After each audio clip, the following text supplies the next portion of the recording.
All right, so here's a simple little video explaining it. So if I go to animation over here. So start on frame 1. Now you can end on frame 30 or 60. I do 60 for smoother animation.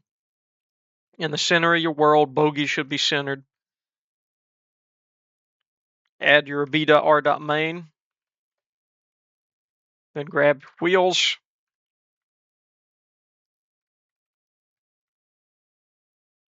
Add your controls for them.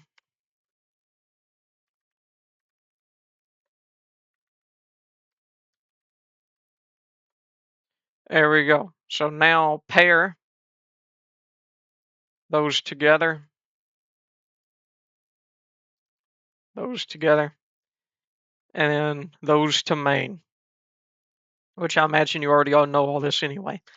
So now grab those.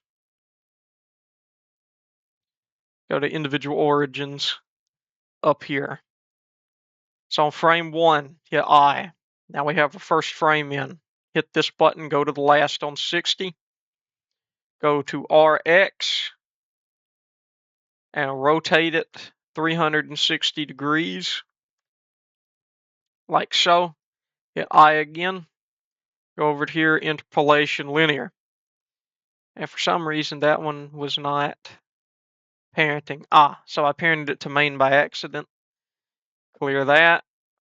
You go to wheel 2. There we go. Now they are rotating consistently. Now you'll see that little pause in Blender. That's just Blender.